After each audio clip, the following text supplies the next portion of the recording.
Oh, hello there. I didn't see you.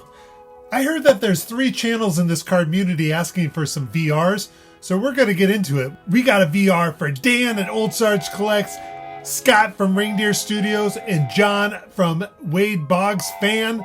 Let's get into it. Video response number 1 is Dan at Old Sarge Collects. Dan has been on YouTube for a little over a year now, I believe. Amazing channel, really cool vintage cards. Go check him out. Give him a subscription. Go support him. For his 400 subscribers VR contest, he is asking to see 4 graded cards that are graded to 4. I have maybe a baker's dozen of graded cards, and so I have 0 4s to show, but it's about halfway through the year, and so I thought I'd show off some of the vintage cards I've started to collect this first part of the year, and we'll go over those right now, along with some shout outs to channels that are under 400 but need your support to get over 400. Let's start off with the first card that I picked up in 2024 in the vintage variety. It is this Cliff Aberson. Really like this one from the 42-43 Leaf, I believe, and then I also picked up one with some ink bleed as well. So there we go. That is my first card I'm showing off for this video response. And my first shout out is going to go to another Cubs collector, Collecting Maddox. Really awesome channel. Greg Maddox, Super Collector. Go check out his videos. Makes really nice pickup videos. Go check him out. Next up, I have this Eddie Waitkus, and this was given to me by Mookie Chilson. Mookie Chilson is my second shout out. Go check out Mookie Chilson. Really enjoy his content. Very cool channel. Very enjoyable videos. Go give him some of your support as well. And he sent me this Eddie Waitkus. Very cool card. This is from 1949. Really like this. Another Cubs card. Very cool there. I forgot to show off the back of this one. If you didn't see my videos when I picked this up, the reason I picked these ones up is Amundsen High School is where Kaylin and Skylar go to high school. So have a cool connection with that card. Card number 3 is this 1967 Al Kaline that I just picked up. Like the image on this one a lot. Al Kaline was my dad's favorite player growing up. I believe their email address still has Kaline in the email address. Collecting Al Kaline cards always remind me of my father, so I decided to pick up a few of his vintage cards here. So this is a 67, and here's the back. And we are going to be shouting out Sports Cards Detour. Awesome channel. I commented that I needed some minis from my 2023 Allen and Ginter set, and he just sent me a bunch. Stay tuned. I have that video recorded. Need to edit it and put it up. But Sports Cards Detour, thank you so much for your random act of kindness, and you're getting a shout out. Go over, give him some support. Support Diego's channel. Last card up is this 1970 Al Kaline lenticular Kellogg's card. Love lenticular cards. You can see the background there, ever so slightly moving. Very cool. I also love the windbreaker underneath the jersey look. You don't see that too much nowadays. And with this card, I'm going to be shouting out the Detroit Collector. He collects Detroit cards as well as super old, very interesting pre-war cards, presidential cards. Very cool. Go check out the Detroit Collector. He deserves some more subscribers as well. So give him your support. And with that, concludes my VR for Dan at Old Sarge Collects. Hope you enjoyed these 4 fantastic cards. Go check out Old Sarge Collects as well as Collecting Maddox, Mookie Chilson, the Detroit Collector, and Sports Cards Detour. The second video response is for Scott at Reindeer Studios.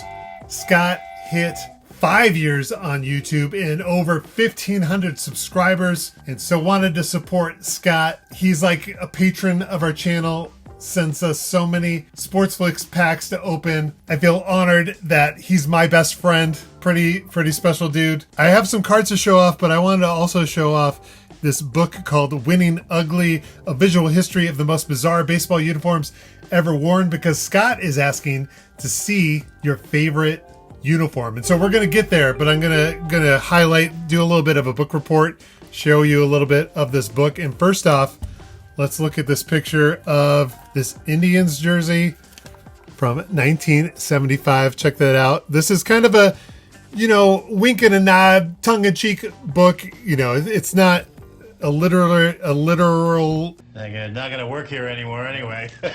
It is not a literary masterpiece, but it's got a lot of cool images, a lot of cool uniforms to look over.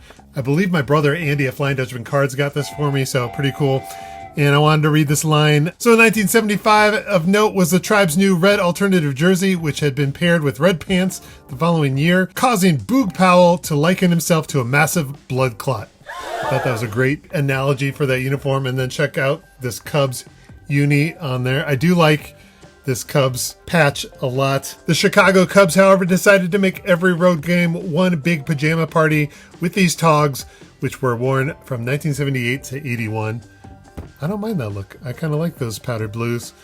And that'll come back here a little bit later. I do like this Mysteries of the Expos logo. I feel like as a kid, everybody was trying to figure out, what is that logo? How does that logo, what does it mean? It's so confusing, but this has, overall shape of an M for Montreal, the E for the Expos.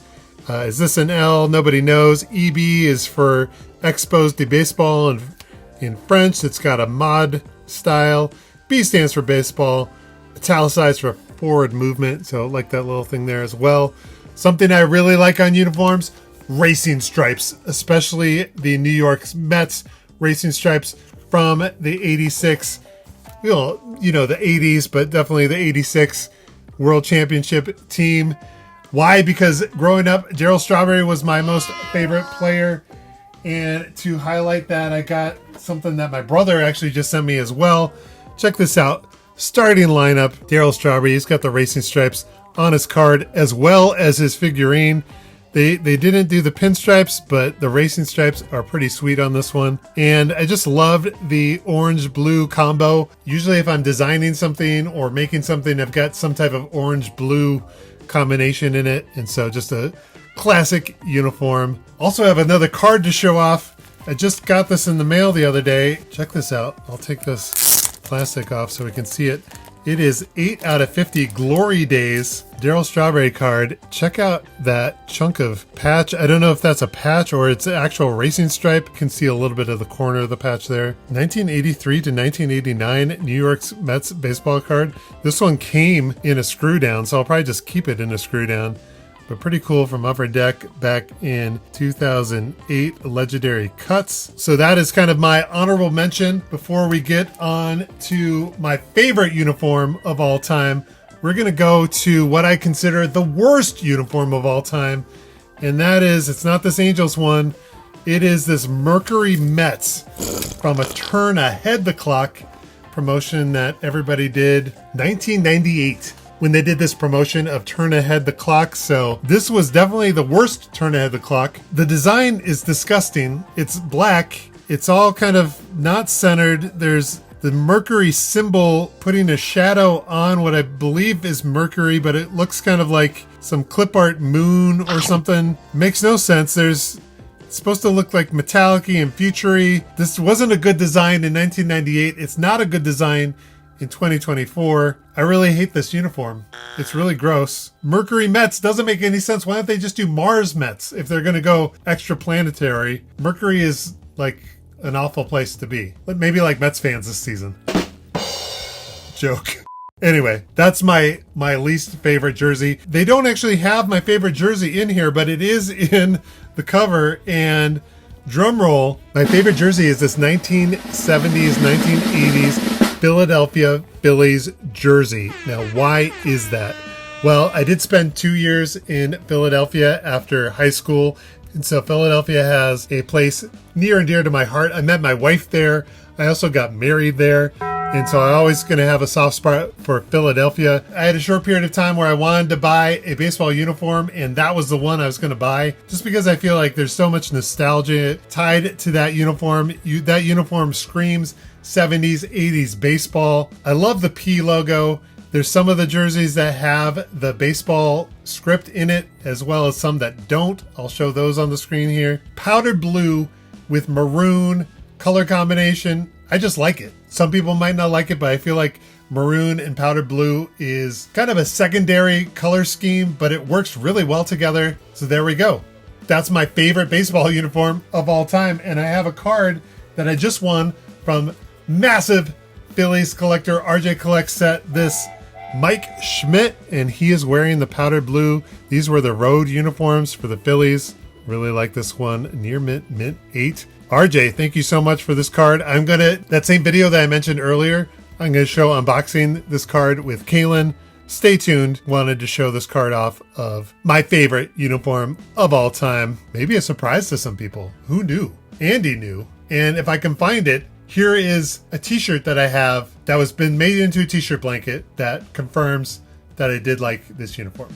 All that to say, that is my video response for Scott at Reindeer Studios. Scott, congratulations on 5 years, 1,500 subscribers. You are a stalwart of the cardmunity. Keep up the great work. And you, sir, are the superstar. My last VR is for John at Wade Boggs Fan. Love his videos, love his collection, love his breakdowns of vintage cards. Go check him out. Give him a subscription. He's got thousands of subscribers. He just passed another subscriber threshold. So congratulations, John. John is asking how being a YouTube content creator has increased your enjoyment of the hobby. I'm going to show some clips of some videos that I thought that bring back fond memories of my collecting in the YouTube card community. And so here are my answers to that question, John. How has it increased my enjoyment? I enjoy the public nature of collecting this way. Being able to share, curate, and grow my collection with others is super enjoyable.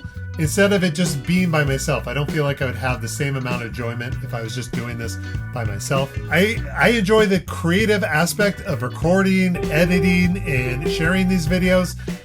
There's challenges incorporated with that. I enjoy being creative when time allows. I also enjoy just sharing accomplishments and laughs that come along with these with others as well. I enjoy learning from other collectors as well as getting inspiration from other people's channels. When I got back into collecting, I would just go to Target, pick up a couple blasters, open them, put them away. But through watching and interacting with other people's channels, I've learned so much. I've gained inspiration on how I want to collect, how my collecting has changed, how I try to have goals, and different things have all been really influenced by this YouTube community. Speaking of community, I enjoy the encouragement, the friendships, and community that I get from other collectors, both online as well as meeting people in person. It's been really cool to meet up with YouTube content collectors in person and to count pretty much anybody that I interact with as a friend, as our good friend Eddie always says. And kind of the final thing that I enjoy about collecting is that I've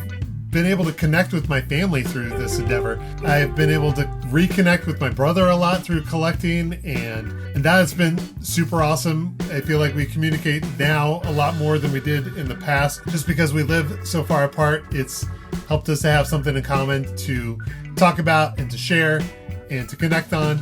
And I think the biggest thing for me is before we started this channel, Kaylin and I had kind of an adversarial type relationship where I don't feel like we were really connecting on a lot of levels. And through her being interested in doing this channel with me and wanting to collect Chris Bryant's and having an opportunity to connect through this channel, I feel like our relationship has grown a lot and gotten a lot stronger to a point where I feel like we get along a lot better now. We can understand each other better. So that's been a really huge benefit of having this channel. One of the main reasons I enjoy doing this YouTube adventure. So there you go, John. That's a bunch of stuff that I just said, hopefully fairly coherent. I appreciate there's a VR prompt that made me think about why I'm on YouTube and why I am a part of this community. Big thanks to everybody who watches our channel, as well as has sent us cards in the past, or we've had any type of interaction. Really appreciate it. It's been a really positive part of my life, and I enjoy it. So there you go. Those were my 3 VRs. I got them in right under the wire. Hey, have you been watching this video and been like, I want some cool swag like Doug is wearing? Well, you can. All you have to do is go over to Reindeer Studios Etsy store, purchase some of his shirts, support Scott and his artistic adventures. Bonus, during checkout, go add the code ROBOT and you will get nothing. Don't talk to robots. Support Scott with all of your money. You don't need any discounts. Just give Scott your money. That's all you got to do. Any of the channels I mentioned, their links will be down in the description. Make sure to go check out Dan at Old Sarge Collects, Scott at Reindeer Studios, and John from Wade Boggs Fan. Give them your support. I really appreciate you watching, and don't forget to rock and roll!